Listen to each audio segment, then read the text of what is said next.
Hello, everyone. It's Seth, probably better known as Saffron Olive, and I'm back here today with Chaz. How's it going, Chaz? How's it going, Seth? Doing pretty well. So, we recorded all the set review videos last week, and then, of course, on Monday, we had the massive bombshell bannings with Smugglers, Copter, and Emrakul and Reflector Mage gone. So, that kind of in some sense, it changes things. So we wanted to just take a few minutes today as sort of a set review wrap up to just talk about, I guess, kind of three main points, some specific cards, but mostly three main kind of meta things that change with these bannings that will have an impact on some of the cards that are in Aether Revolt. So, Chaz, what do you think in general? Like, what do these bannings do to Aether Revolt in a broad sense? Yeah, it was kind of unfortunate that this happened afterwards, but you're right. We wanted to address it. Really, what I think they wanted to do is kind of open up deck building in a sense. And a lot of the times we talked about when we went over all the Aether Revolt cards is that does this look good paired up? When you line it up against Emrakul as a game, to finish the game, or is this aggressive enough as a Smuggler's Copter? Well, now that those cards are gone, decks are going to be looking for replacements, or when you look at the Aetherworks Marvel list, will they try to substitute another card for Emrakul?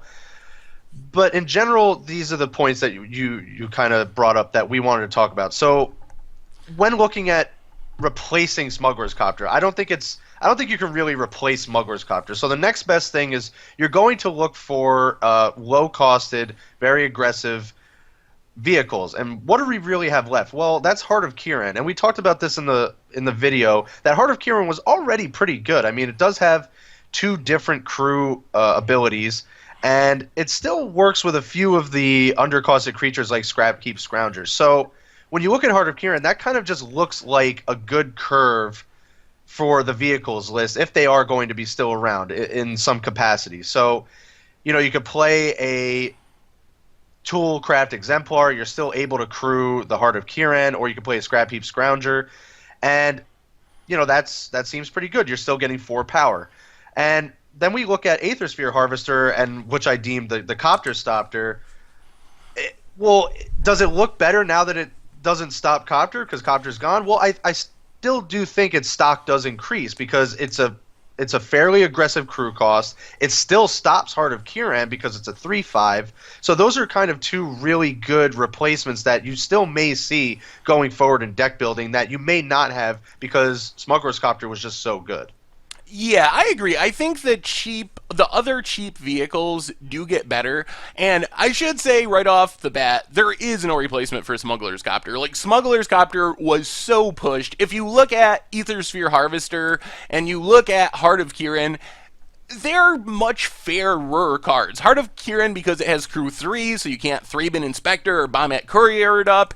And then with the Aethersphere Harvester because it's 3 mana, so it's a little bit more expensive to cast.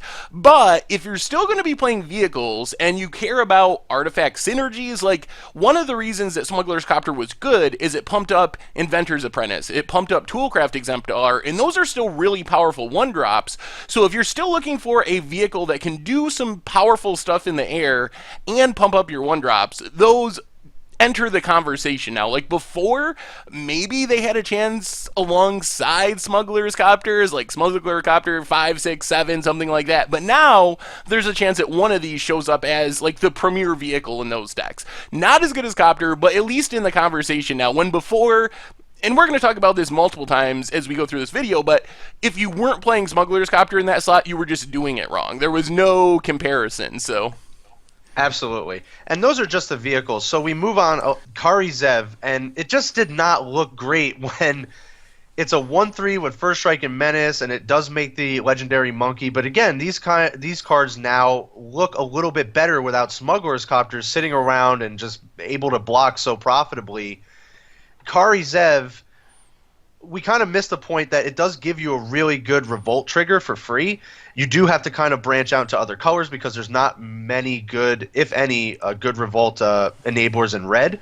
But now Kauri Zev looks a little bit better in the aggressive curve because you don't have a Smuggler's Copter just sitting around and again drawing them cards just by blocking your creatures. And it looks a little bit better when, even Heart of Kiran can't really, it's going to block, but it can't really block the Kauri Zev too well early on because it has Menace.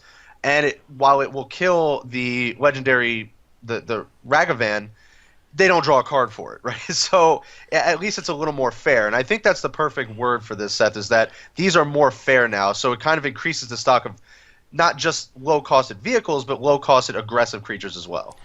Yeah, I think that's the way I see it more, is not so much Smuggler's Copter as a blocker that invalidates these cards, but we were talking about how other vehicles get better. It's very possible that some decks aren't going to care about the artifact synergies, and Kauri Zev and other 2-drops, Aether, Geode Harvester, all the other 2-drops suddenly enter the conversation as playable cards in that Thopter slot if you're not caring about the artifact synergy. So I think a lot of aggressive 2-drops in early drops get a bit of a bump because they're not competing with a card that was clearly better than anything else in the format if you're looking at 2-drops.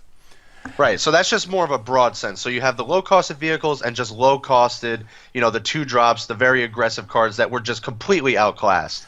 Yeah, and then our third thing we wanted to mention is on the very other end of the scale with Emrakul. So Emrakul's gone, and throughout our set review, something that came up often, especially with expensive cards, 6 mana, 7 mana, was maybe this card is okay, but it's clearly not as okay as Emrakul. Like, if you're not playing Emrakul in your 6-drop slot, you're just not building your deck correctly. Now that Emrakul's gone, something like Ajani Unyielding, or maybe even Rishkar's Expertise enters the conversation. I'm still not sold on these cards being good, but before, you wouldn't even think of them. They just were so much worse than Emrakul. Now, it's possible that there are decks that will want these cards.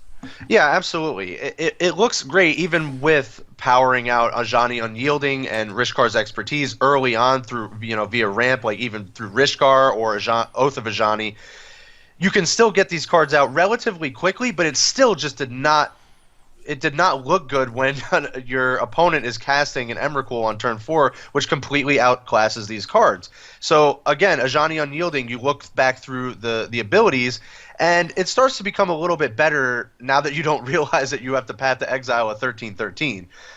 You may still have to do that when they may still be playing Ulamog, but at least you don't have to worry about them taking your turn and kind of using your own cards against you in that sense. So Rishkar's Expertise early on can draw you a bevy of cards, and that is at least better knowing that you don't die the next turn. So even cards like the Herald of Anguish, I mean, you start to open up a little bit more cards into this conversation now.